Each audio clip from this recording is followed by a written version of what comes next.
This is the Grow My Clinic podcast by Clinic Mastery, where we help you deliver amazing client experiences to grow your clinic. Well, welcome to another episode of the Grow My Clinic podcast. My name is Jack O'Brien. Thank you for sharing your earbuds with me today. We're over 35 episodes into the Grow My Clinic podcast, and we're on a roll. Our guests keep getting better and better. I know I just listened back to the Joey Coleman episode, which you should go back and check, was unreal. And today, some might say, we're lifting it up a notch. I've got with me today Ryan McCathie. Ryan, how are you, mate? I'm good, thanks, Jay. How are you? Yeah, fantastic. So Ryan is an exercise physiologist who owns Hunter Rehab and Health in the Newcastle and, consults all across the Hunter region with his team. So we're going to today lean a little bit into Ryan's story, how he studied EP, how he started his clinic, how he's grown his clinic from being a solo practitioner through to having, numerous staff now. And one of the key ways that he was able to do that was through LinkedIn. So if you use LinkedIn, if you're interested in using LinkedIn, today's the conversation for you. But Ryan, let's go right back to the origin story, to where it all began. What is exercise physiology and how did you end up studying it? That's a question that we get a lot of the time, Jack. Exercise physiology is the study of, the human body, and what we specialize in is in prescribing exercises for patients with chronic conditions and chronic illnesses. So it's exercise and movement for people with these chronic ongoing conditions, because we do know that exercise is one of the best treatments for chronic conditions. So it's basically a practitioner who specializes in that. Okay. And when you say chronic conditions, what are a couple of the main ones that you see? Yeah, so the main ones we see are people with diabetes, cancer, heart disease, lung disease, osteoporosis, osteoarthritis. Okay. We have all sorts of neurological problems, cerebral palsy, cystic fibrosis. Just to name a few. Yeah, sure. And it's fascinating to me, as my profession would be physiotherapy, and exercise is one of the things that we do. But for you guys, you're experts, you're specialists at prescribing exercises, and it blows me away the detail and the knowledge that you have as an exercise physiologist. Our clinics work together, which is really exciting, and we're able to help clients get great outcomes. So, if that's what exercise physiology is, why did you study it? Why did you choose that as a profession? Yeah, I think just like a lot of people going through high school, not 100% sure what direction we're going to go in. I knew that I enjoyed sport. I knew that I enjoyed exercise. So I decided to take up a degree in exercise and sports science, which is a 3-year degree on the Central Coast.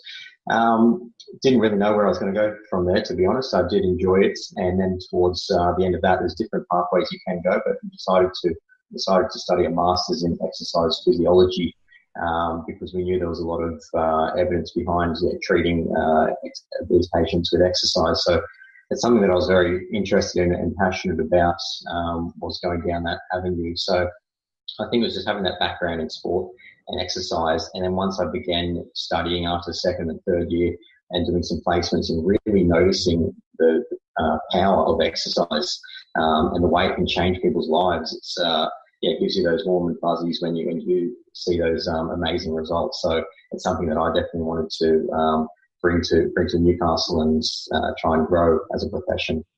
Yeah, cool. I love that. That's super exciting. So then the extension of that question would be, why private practice? Typically, exercise physiology would be known as on the rehab wards of, the cardiopulmonary wing or the neurological wing. Why private practice then? I think I wanted to go to private practice because I wanted to build exercise physiology as a profession.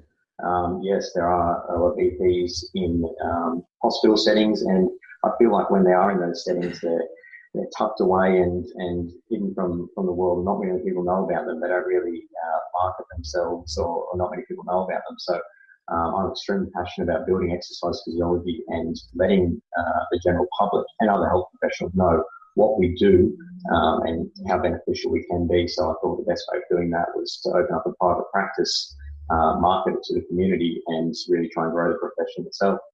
Yeah, right. It's interesting. I mean, as a physio, we didn't know much about exercise physiologists, and I'm sure plenty of other professions, and certainly the general public don't. And I might say that you, and by extension your profession, are doing a fantastic job of educating the public in a world where education really is key, and you and your profession, your clinic is really making a mark in terms of education. And for those who are interested, we'll link up later at the end of this episode and in the show notes links to some of Ryan's profiles, some of his clinics, connections and links, because he's doing a really good job in that space. Okay, so Ryan, so you've decided to study exercise physiology. You've decided to open your own clinic or go into private practice, sorry. Why would you open your own clinic? Why not go and work for another clinic? Did you have any business background? So why did you end up starting your own private practice? So basically, there wasn't too many other opportunities for exercise physiologists in the area at the time. And I wanted to definitely focus on delivering an amazing customer experience or client experience as an exercise physiologist. I wanted to provide the best evidence-based practice to all the patients and make sure that they know that I do care. This started just with myself. I have no real intentions of growing it as a business, but as a sole practitioner, I got very busy very quickly with the way I was going about things and realised that in order to help more people in the region, I need to hire another exercise physiologist. And then realised, hey, if my ultimate goal is to help as many people as possible, I need to get more employees, and that's the direction it went, and that's how I've continued to grow. And so that evolution has been from starting out a couple of days a week inside a gym to now tell us about your essentially state-of-the-art standalone clinic. Yeah, so we've recently moved about eight or 9 months ago into our own specialist exercise physiology clinic. It's 450 square meters with a 120 square meter rehab facility, private gym. So it's a very unique facility in terms of there's no other real exercise physiology clinic like it in the area. We're the largest facility and also the largest team in the area that focus purely on exercise physiology. Other practices do have exercise physiologists working in conjunction with other health professionals, or they might be in hospitals, like you said, but this is a purely specialised exercise physiology clinic that is designed to get people back to doing what they love. I love it. And it really is. I've been there and experienced it myself.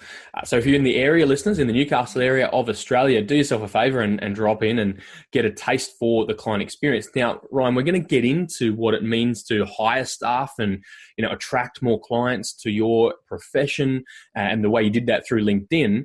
But first of all, what are some of the elements of the client experience that you've really focused on and maximised? I think it's from the beginning, it's all about the second they walk in the door. It all starts when they walk in the door and having an amazing experience for them in the welcome room. So making sure that the sights, the sounds, the smells are all welcoming to them and making sure that it's a good environment. We do know that smell is something that has a great emotional attachment to patients. So we do make sure that our smell is quite regular. And we have a lavender incense going throughout the day, and it's basically something that a lot of patients do say that it's the same thing they smell every time they come in. They absolutely love it. We get some amazing feedback from the smell of our welcome room. But then it's just providing a great experience, listening and caring so much to our patients, and then asking for feedback as well. What can we do to make your experience better as well? So we're always trying to strive to be better with that experience. So, okay, let's just lean into a couple of those elements a little bit more. When you say asking for feedback and listening, is that something that you do ad hoc or is that systemized? That's definitely systemized. So the feedback emails do go out to our patients on a regular basis, which allows them to score their experience and also provide us with additional feedback. So that's all systemized, and we can easily just review that. So it's definitely something that is systemized in our business, okay. Like a lot of other things. Right, yeah, you're the systems guru, I think. So you've chosen lavender as the scent, and I'm assuming this was learnt from our multi-sensory marketing workshop with Marianne at our Grow My Clinic Mastery workshop. other than the smell, what about the sounds? What sort of music or sounds do you have in your welcome room, which I love as a great distinction from a waiting room? What sounds do you use? Yeah, so first of all, it's just it's very nice and relaxed music that isn't too fast or upbeat. It's just a nice relaxing feel. We do change it up a little bit here and there depending on the feel for the day, whether it be meditation and rainforest music, whether it be sounds of the beach, or it's just the latest easy listening songs. So that's the feel we try and create in the welcome room, and then it's a different feel once the patient steps into the gym to conduct their rehabilitation. We give the power to the patients to put their own music on whilst they're going through their exercises. It makes a big difference in terms of reducing their pain. And also for them to enjoy the session as well. So we let them take control when they're doing their exercises. Amazing. And how do you do that? Is that there's a communal iPad or a phone? Is it a Bluetooth speaker? How do you do that? Yeah, we've just got Bluetooth speakers in our gym which they can connect to, or they can use an AUX cable to plug their phone in and pop their Spotify on. So we leave that totally up to them. Love it. And do patients use that? Because I think a lot of the fears of clinic owners would be they go to this whole extent of setting up, an oil diffuser for smells and no one mentions it, or Bluetooth speakers, they invest and no one uses it. Do patients actually use it?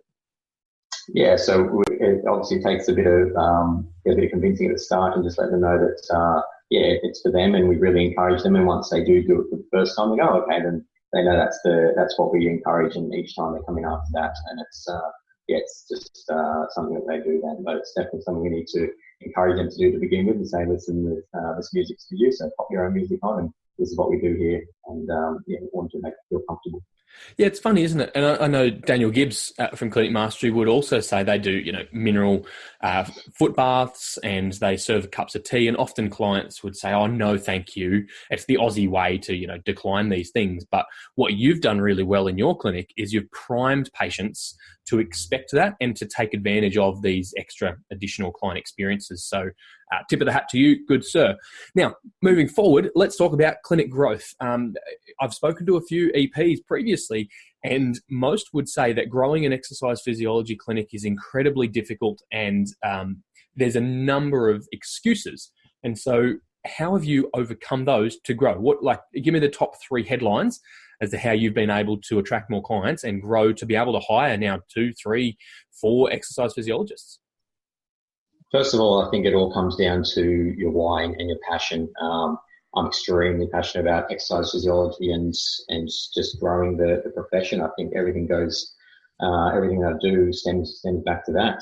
It gives me extreme amounts of energy, I guess, throughout the week. I can continue to push on when you're extremely passionate about something, and you can work long hours and you know that you're doing something good for the community. I think it's passion. I think it's relationships as well. It's a huge one is relationships. As an exercise physiology clinic, we do not have walk-ins. It does not happen. People don't know what we do. That's the issue. Sure. Most other businesses, physios, hairdressers, wherever you go, you'll have walk-ins. Sure. We don't have any walk-ins because people don't know what we do. So I need to start off with educating people what we do, and then hopefully we do get more walk-ins in the future. But I think the main thing is just being able to educate the public. So in 2 years' time, 5 years' time, every single member of the public can define what an exercise physiologist is. And hopefully a lot of people have seen an exercise physiologist before, and they can talk about their amazing experience. So that's what I'm focusing on over the next 2 to 5 years. So it's going to make it a lot easier for other exercise physiology business owners.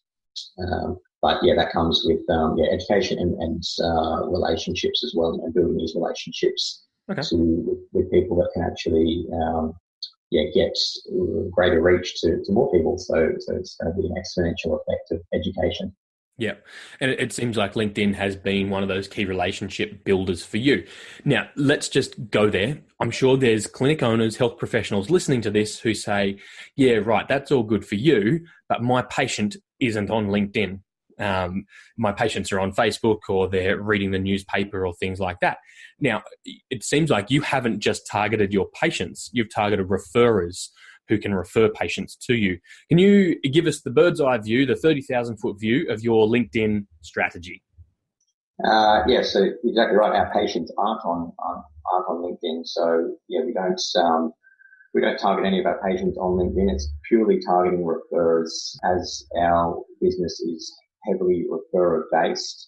We definitely need to build relationships and nurture relationships, and the way that we do that is through LinkedIn. So what we do on LinkedIn is obviously it's providing content on a regular basis to begin with, and it's all happened over a long period of time. It doesn't happen overnight.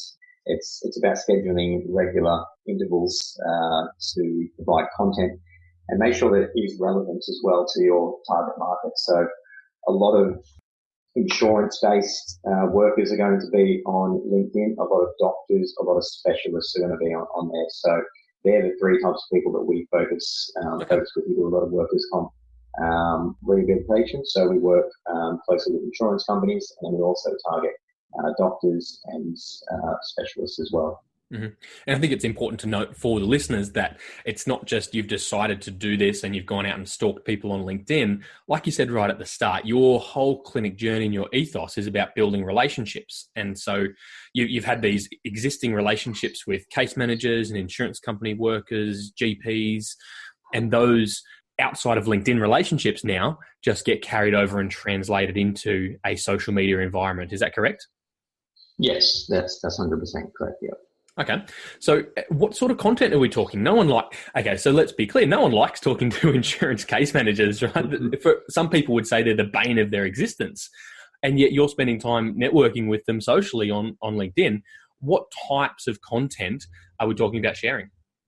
So I think it's got to be highly relevant to their situation. So there is a lot of content in LinkedIn feeds these days. I try to steer clear of text and using text, and I'll use more visuals. People respond much better to visuals. LinkedIn has just released a video feature a few months ago, so starting to take advantage of that, and that's really taken off. People do want to see your face. People do want to see you talking. So I do a lot of posts, just video posts of myself talking, and also visual posts as well. But yes, it does have to be very relevant to them. So I do talk about current issues in the workers' comp system, which a lot of people know there are issues. Sure. But because it is such a really big system, everyone's got a lot of complaints. So it's more providing discussion points that other referrers can discuss and basically go from there. So I'll pop something up that people can discuss about, and then a lot of people get liking and sharing and having conversations between themselves. And the person who actually posts it, like myself, makes it look like the authority figure, I guess. Mm-hmm. Yeah, sure. And so, I mean, that's a bit of an art, and I'd say you've gotten very good at that art of stimulating discussion. What goes through your mind when you're putting a caption to a video or to a photo? What sort of questions are you thinking about asking? How do you come up with those captions? I think it would be the most commonly asked questions from either patients, most commonly asked questions that we get from case managers, most commonly asked questions from doctors. So when I get these commonly asked questions in our clinic, I write these down and know that I'm going to address these to the wider community rather than just addressing that question to that individual person. When I start to see a trend in a question, Mm-hmm. I write it down and believe that, if I put this on LinkedIn, it's going to reach a greater audience, and definitely is something that needs to be discussed. Yep. And like you say, if one person's asking it, there's probably a dozen others that are thinking it that have never gotten around to asking it. It really speaks to one of the live trainings we did inside the Clinic Mastery Business Academy a couple of weeks ago around content idea creation and then production and distribution. So good work for that, mate. What about video? So that's an interesting little scenario for a lot of health clinic owners. There's resistance or fear of either A, putting yourself on camera, or B, putting your opinions and thoughts out to the general public. How have you overcome those fears? I think one of the best, the first way of doing it was through the Clinic Mastery little challenge. We were challenged to do some social media and some live videos. And I feel with videos, everyone's going to be scared and worried the first time. And I was petrified the very first time I did it. It gets better very, very quickly. By the second one, you feel much better. Third, fourth, and by fifth, there's no worries whatsoever. So I think when it comes to posting on LinkedIn or social media and doing videos, I like to use the analogy of going to the gym. And if you're going to the gym and you wanted to get stronger, you'll do it regularly. You'd go 3 or 4 times a week and do it regularly. And that's how you get better and stronger in the gym. If you want to get better in front of videos and on social media, you have to constantly be doing them 4 or 5 times a week. And it's no different with anything else in life. So you just have to be doing them consistently. LinkedIn likes the consistency. Its algorithm likes that. And yeah, you become way more comfortable in front of camera. So I think it's much easier now to pull the phone out, record my thoughts, and pop it up. It's very easy. It takes 1 or 2 minutes, and anyone can do it. Have you had much pushback from your profession? I would say that your consumers, your referrers, they probably love it, and it's evidenced by your engagement. But what about your colleagues? Do you mean exercise physiology colleagues or health professional colleagues in general? Or both. Yeah, so exercise physiology colleagues, I do have a lot of people contacting me, and they say we're doing great things for the profession, and actually, really trying to push for it because we've got to be doing this at this stage. It's a great way to build a network to other exercise physiologists in all of Australia. So it does promote our business as one of the leaders in exercise physiology in the clinics in the area. So it's been great to network with other exercise physiologists that way, and basically, put us on the map, I guess. Yep. Okay. And other health professionals? Yeah, other health professionals have been great to provide the discussion. I don't think there's been too much backlash in terms of what we've been posting. I don't try to make it too controversial, but yeah, it is. There's always a space for every health professional to be making a difference, and that's what we believe. So it's for sure. I don't think it's causing much backlash at all. I think it's at the end of the day, we're all trying to help our patients. So I think most feedback has been positive. Yeah, great. Mate, there's 2 really key learnings in that. One, that abundance mindset, that we're here to build our health profession and don't worry about that scarcity of what do others think. But also the fear that there's going to be backlash is a misconception. It's an irrational fear. The truth is that there's hardly any backlash, and whatever it creates is positive and pushes everyone forward. So I love that. Let's get into some specifics. What are some of the posts that have created the most engagement? I know I've jumped on your LinkedIn feed at times and there's 40, 50, 60 comments on some of these screenshots that you've shared. What are some of the key ones that have driven great engagement? We've just recently last week, I just posted a screenshot of the work cover certificate of capacity, which is a very common document used for work cover injuries. A lot of case managers would know them. A lot of GPs would know them as well. And posted a screenshot of one just with some discussion points about how they should be written. And I know there is a big issue in how they're written and some of the problems that arise from that as well. So I took a screenshot of that.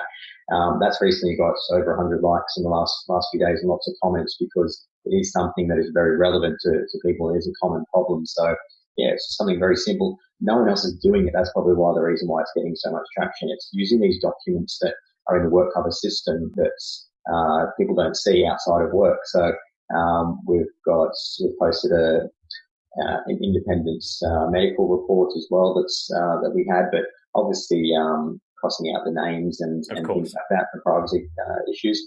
But people seeing these things at work, they're coming home, they're sitting on the lounge, they're sitting in bed, going through their LinkedIn feed, and this is something that's quite relevant to them, something they see and they can discuss outside of work. So it's something that's not really being done anywhere else, but providing a lot of traction for these people in these industries. Okay, great. And I think for some tangible learnings for listeners, it's getting yourself in front of camera, just pulling your phone out, not being afraid and practicing it over and over and over. And little things like you're saying, listening to the questions of feedback from your clients, taking screenshots, anonymized, of course, of the regular documents that pop up in your day-to-day practice. There's some really good learnings there. I've got a question for you, Ryan. How do you reconcile some of the conflicting comments and the sometimes robust debate that happens on your threads? What's your thoughts on that?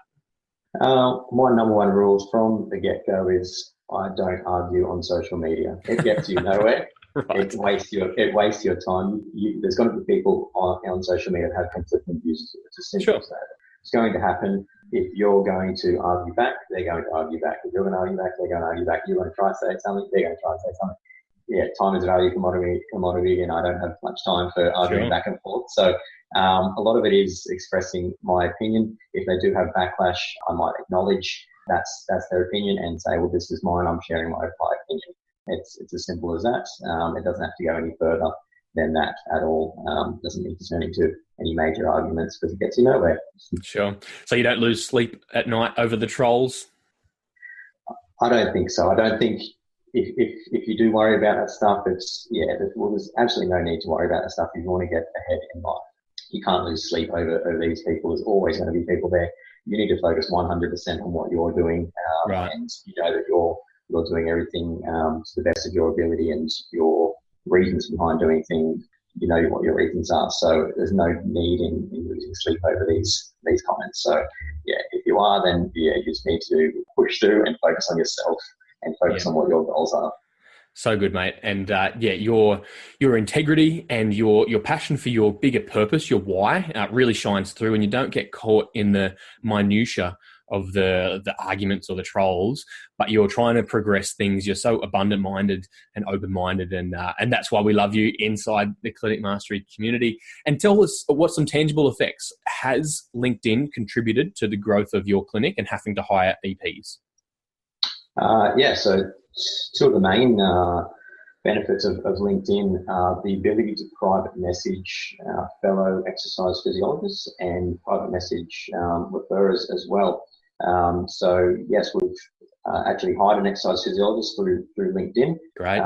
As simple as they were following, liking our posts, I reached out via private message, asked them to come into the clinic just to have a little look around. And after 1 hour meeting, they decided to join our team. So it was as simple as that, reaching out that way. And then reaching out through private message for referrers as well. So when they do engage in your content, whether it be a like or a comment or a share, it's really good to send them a little message to say thank you for that. And then straight away you've got something in common to discuss, and you can build that relationship from there. So I think private messages on LinkedIn, they look a lot more professional than private messages on Facebook Messenger and things like that. So it's still quite professional when you do private message someone there. And it might be, I'm not sure the stats, but I think it might be more looked at than emails. People get hundreds of emails each day. If they get a private message via LinkedIn, they're more likely to respond to that than if you send them an email. Yep, I know that the stats back that up, and well done for hacking away at that opportunity there. So, mate, you shared some really practical, tangible tips there today, and the evidence, the proof is in the pudding. Your profession is growing, your clinic is growing. You as a leader, having a team now to develop is exciting to watch, and we're really proud of you and impressed by you. And I'm sure listeners would love to look at your story and look at your progress. So, if they were interested in A, your clinic, where would they go to look, and B, your LinkedIn profile? Yep, so you can check out our clinic at our website, hunterrehab.com.au. Our Facebook is Hunter Rehab, facebook.com.au. Sorry, start that again. Okay, so if people want to learn more about you personally, where should they look? So on social media, on Facebook and LinkedIn. And if they want to learn about your clinic, where should they look? Yep, so if they want to check out our clinic, it's hunterrehab.com.au. If you want to check out my LinkedIn and the strategies and the posts that we do have on there, it is linkedin.com/IN/Ryan McCathie. And I think the spelling should be in the post, in the notes. Yeah, well. we'll link it up so you get the spelling right. But there's 2 C, McCathie. Yeah, 2 C's. And if you want to check out our Facebook as well, it's facebook.com/Hunter Rehab. There's a lot of great posts going on there as well. Fantastic. Ryan McCathie from Hunter Rehab and Health. Mate, you have been a wealth of knowledge around LinkedIn and exercise physiology. Thank you so much for joining us. Listeners, like we said, if you are looking for the show notes and links from this episode, you can grab those over at clinicmastery.com/podcast. That's clinicmastery.com grow-my-clinic.com/podcast. Head over there to check out all the show notes, any past episodes. There's a bunch of resources. You can learn about our Grow My Clinic membership as well as our Business Academy if you are interested, but no strings attached. Ryan, thank you for joining us today. Listeners, we look forward to bringing you another episode really soon. This is the Grow My Clinic podcast by Clinic Mastery, where we help you deliver amazing client experiences to grow your clinic.